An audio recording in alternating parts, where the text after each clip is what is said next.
L'info du Grand Lille en continu. Adrien Lanois. 7h15 en direct, l'info en continu. En effet, ce matin, mercredi 12 avril, ravi de vous retrouver pour une nouvelle édition du journal de la rédaction.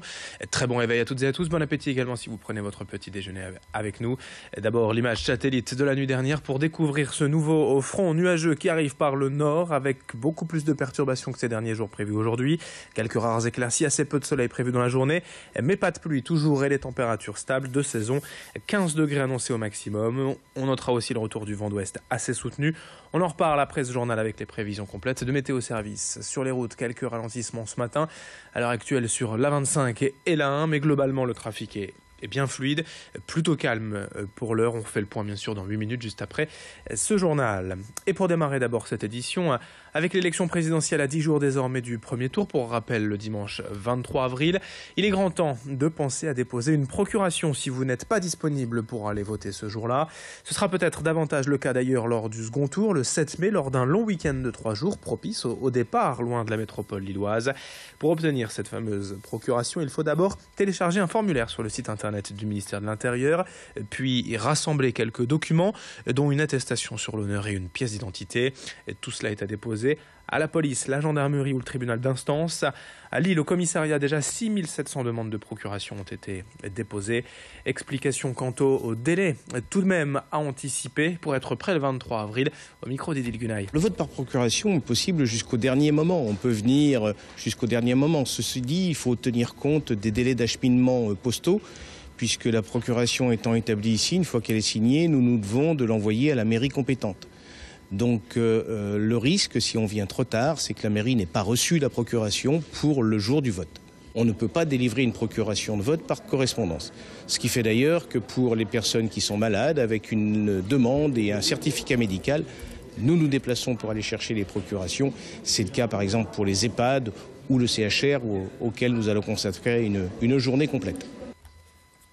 À propos de politique, justement, sachez que le leader du Front de gauche, Jean-Luc Mélenchon, est en meeting ce soir à Lille Grand Palais. Plus de 15 000 personnes attendues pour voir et écouter le candidat de la France insoumise. De plus en plus haut, d'ailleurs, dans les derniers sondages. C'est ce soir dès 19h30 à Lille Grand Palais. Une autre image dans l'actualité pour évoquer les aménagements nécessaires à l'école Jules Verne de Gondecourt. Depuis hier, des bâtiments modulaires sont installés pour permettre aux élèves de finir l'année et d'entamer d'importants travaux de rénovation dans l'école. 5 classes, le bureau de la directrice et les sanitaires vont ainsi s'établir dans ces préfabriqués et jusqu'en 2018 au moins, le temps de finir les travaux au sein de l'école. Le coût total de l'opération est de 520 000 € et ces bâtiments modulaires viennent d'une société basée à Crépin, près de Valenciennes. L'opération est en tout cas délicate, vous le voyez, et nécessite une grue massive pour déplacer ces containers pesant près de 4 tonnes chacun. Explication au micro de Clotilde Leguévac. Le grutage aura lieu toute la journée. Ensuite, d'ici la fin de la semaine, on va finir d'assembler les bâtiments. La semaine prochaine, on a un prestataire extérieur qui va faire une terrasse pour relier les bâtiments entre eux. Ça sera plus agréable et plus confortable et permettra d'avoir l'accès PMR. Et ensuite, à partir de la rentrée, donc lundi 24, les élèves rentreront dans leur bâtiment comme si de rien n'était en fait. En bref, dans l'actualité à Lille-Moulin, un ado de 15 ans a été arrêté lundi matin par la police rue Alfred Naquet. Il était en pleine vente d'héroïne et de cocaïne dans la rue. Placé en garde à vue, il sera présenté prochainement à un juge pour enfants. Début mars, c'est un ado de 14 ans cette fois qui était interpellé pour les mêmes faits à Moulins. Et puis avis aux personnes sensibles, attention au risque d'allergie au pollen ces jours-ci. Jusqu'à vendredi, le réseau national de surveillance aérobiologique prévoit une importante concentration de pollen de bouleau sur toute la moitié nord de la France. Dans le reste de cette édition, 7h19 en direct, on enchaîne avec le 3e épisode de notre saga consacrée aux restaurants atypiques de la région. On va cette fois au cœur de la Flandre, tout près de la Belgique, à Boskep, au cœur donc de l'arrière-pays flamand, à côté du moulin récemment en rénové. Un estaminet traditionnel fait le bonheur des amateurs de produits locaux. Le Virpot tente de retrouver son âme d'antan avec un nouveau passionné à sa tête.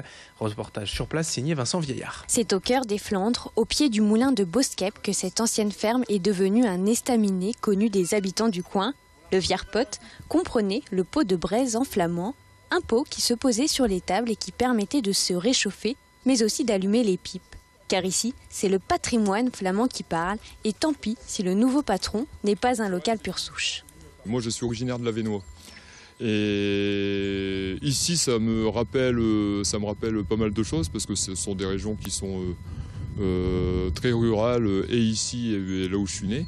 Et oui, bon, il y a eu une petite anxiété parce qu'on m'a dit les Flamands, il faut se faire intégrer, etc., etc. Et puis bon, ça va, ça se passe bien. Ce sont des gens très gentils, très ouverts. Et puis on arrive à déconner, tout va bien. Après 24 ans passés à la Poste, le patron s'est lancé un nouveau défi.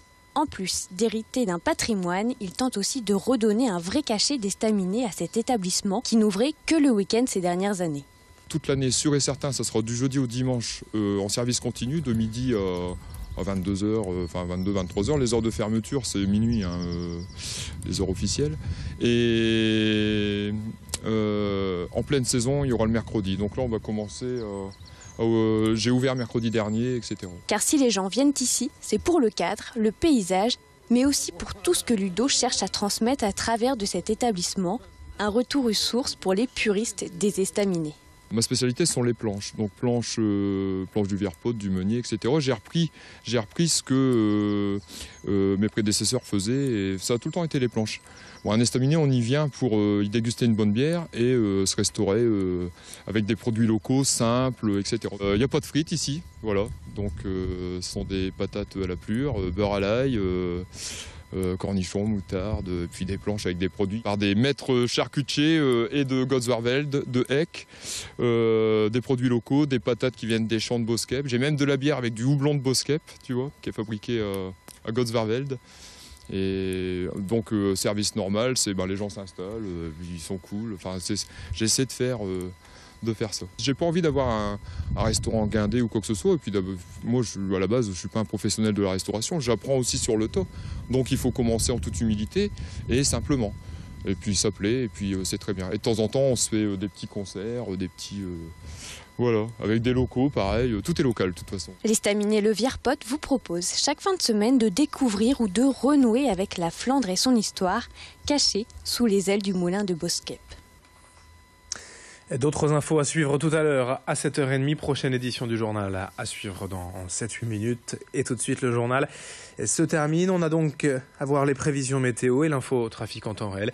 Très bon réveil à toutes et à tous sur Grand Lille TV.